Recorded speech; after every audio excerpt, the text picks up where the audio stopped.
Hello and welcome to the Amazing Nerdiverse. I'm Stephen Tukert. I'm Jeff Grants. And we just got back from seeing Logan. Yes, we did. It was awesome. Don't take your kids. Definitely do not. This is going to be our spoiler-free review. Later on in a later episode of the podcast, we will go into our more spoiler-heavy thoughts. But for now, that's a complete and utter fabrication. But until then, this is just the tip of the iceberg. If you have not seen the movie, it's still okay. We'll try not to spoil anything for you. Mm-hmm. Wolverine is old. He's old and not feeling too great about being old. Nope. Professor X is old. Yes, he's always been old, but he's especially old this time. He's fucking 90. So Logan and Charles are living together on this compound. He's taking care of his father figure, who's always been his father figure, even though he's like 100 years older than him. Right. So Logan is taking care of Charles in his old age. He's senile now, and his powers are getting a little bit out of control. He's always been one of the most powerful mutants in the X universe, and it's sad to see him at this point in his life. But it's the final countdown. Yeah, it's the final thing we're seeing of these two characters that have done a fantastic job over the last 17 years of portraying these characters. Time to hang up the wheelchair. Yeah, it's rough. Hang up the wheelchair. It's Hugh Jackman's final run with the character. What do you think? How do you think he did? I mean, it's performance-wise, definitely better than the other. I only saw X-Men Origins Wolverine of his solo movies. You didn't ever saw the Wolverine? No. It's better than Origins for sure. It's like twice as good. Well, according to Rotten Tomatoes. Well, that doesn't seem too difficult. No, it's not. But I mean, this one is. It was pretty solid, I thought. I cried. Yeah, there was laughed. a lot of emotional moments. There's a lot of funny, humorous moments. I think Hugh Jackman, this is probably the strongest performance he's given as Wolverine. Yeah. And 17 years into his run as Wolverine, the end of his run as Wolverine, I mean, he saved the best for last, I think. Yep. Charles Xavier, Patrick Stewart is phenomenal in this movie. I think he's probably the strongest performer in the movie.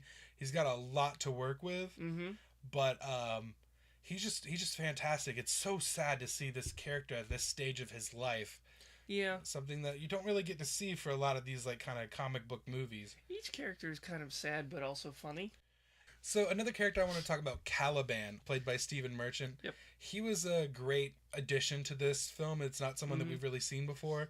I think the character of Caliban has appeared in one of the X-Men movies before, but nothing like this. Yeah, it was a different actor, of course, and like there was a very different version of him. But he's such a naturally funny guy that I think he really worked and added to this in the early stage where again his character so funny dark. And sad. Yeah, just like all the characters, they're funny, they're sad. The villains. Let's talk about the villains real quick. Guy with the metal hand. They are the Reavers, led by Boyd. Did they all have a metal arm?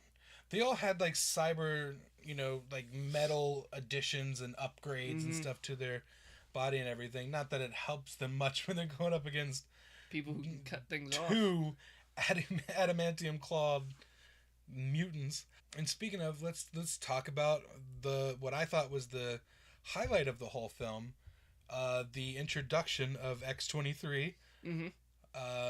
Laura, played by Daphne Keane. I thought she was amazing in this movie. I thought the actress showed a lot of range, even though she doesn't speak a whole lot through the movie. But she's really, really good in it, and man, is she a badass. I would say it'd be a good role model for like little girls. Yeah. But not yet. Don't go if see little girls could... If you're okay with your little girl going to see a very violent and bloody R-rated movie. A lot of cussing. But a good role model for being like tough and like a go-getter. Yeah. But just the stabbing fools in the face. It's a great role model. Use that as a metaphor for like... As a metaphor for go out there and just get it. Yes. The movie is super violent, but I think, some people might complain about that, but I think we were kind of owed that at a certain point. It's been 17 years and the version of Wolverine we've seen in most of the movies has been a severely tamed down version of the character. Like, we've seen him let loose a little bit in some of the films, like X-Men 2, when the bad guys are, like, attacking the mansion and everything. Yeah. But this is, we finally see Wolverine off that leash and just going nuts. And I thought that was, it was appropriate for this movie. I think it's because of the Deadpool movie that they were able to do that with this. Oh, no, definitely. Like, they wouldn't have been able to do it if Deadpool wasn't as big of a hit as it was. Right. But for different reasons, different reasons than Deadpool, this needed to be rated R. But just because of the language. Well, not as much. I don't think this movie really needed the language. Not that they didn't go for it once they had the green light to do that. They really went for it with the language. But cussed up a storm. But that wasn't as important as, like, I feel like a character like Wolverine, his whole thing is he's got cuss words. 3 metal blades that come out of his fists. What is he going to do with those other than just slice people to shreds? Shout the F word as he's doing. Yeah. Anyone new stepping into that role is going to have a hard time filling those shoes. I don't know. I think it might be all right. But with the way this film introduces Laura, like, we don't need a new Logan. We've got a new Wolverine. She's a little girl. And I really hoping to see. Very angry. Yeah, she is.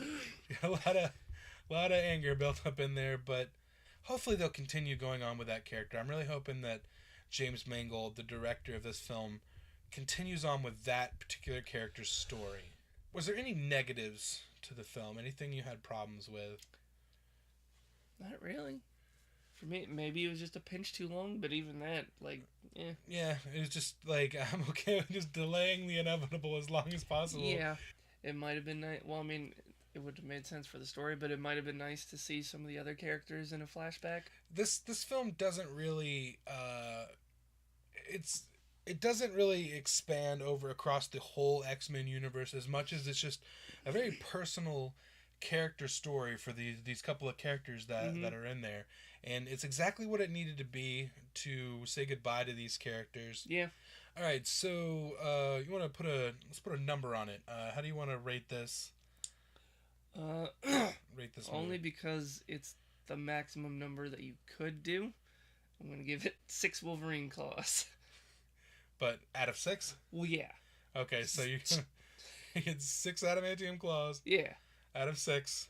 Only because that's the... So pretty much you give it a perfect 10 out of 10? No, stupid. Okay. He's only got 3 claws on each hand. All right. Did you see the movie? At one point I leaned over to you in the movie, and the sunglasses in the scene where she is in all the trailers where she's in the convenience store and she puts on the sunglasses and everything. As I was watching the movie, I was like, how great would it have been if they were blue and yellow sunglasses? Yeah. Like they like those little, like, cat eye shaped kind of glasses that kind of give you a little bit of a... Because Wolverine was like a cat. And for that reason, I'm going to give it 9 out of 10 little pink sunglasses. It could have been... I think there's little things they could have done that I would have enjoyed, but as a whole, I'm really happy with what we got. I think it's a really strong finish for Hugh Jackman and Patrick Stewart. But there's little cool things in there that make me excited for, like, future X-Men movie films. Like, I'm really excited to see what they do with the character of X-23. Any other final thoughts you want to add in there? No, it was just a really great, satisfying movie. Yeah. It's the Wolverine film that we've been wanting for years, I think. Like, since Hugh Jackman's first appearance, like, I felt like this is the Wolverine we've always wanted to see. Yeah. In some ways. In other ways, it's the Wolverine we never wanted to see, the sad, old man Logan parts of his life. Yeah. And everything. But still, like, we still get to see some glimpses of that old classic Wolverine. As I said earlier, this is our spoiler-free review. We will be going into the movie in a little bit more detail on a later episode of the podcast, so keep an eye out for that. And, check out all the episodes of the podcast and everything here on our YouTube channel or also on iTunes. So if you liked our review, please hit like, subscribe to our channel for more movie reviews and podcasts. Follow us online or on Facebook, facebook.com/The Amazing Nerdiverse, and on Twitter, I'm at Jeff_Grants. I'm at Steven Tugert. And we are at Nerdiverse Pod on Twitter as well. That's the show's Twitter. Until next time, I'm Jeff Grants. I'm Steven Tugert. We'll catch you next time right here on The Amazing Nerdiverse. I'm going to do the 2. I'm going to do X-23. Snit.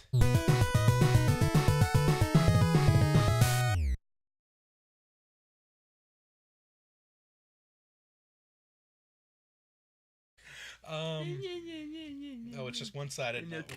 At our... Okay.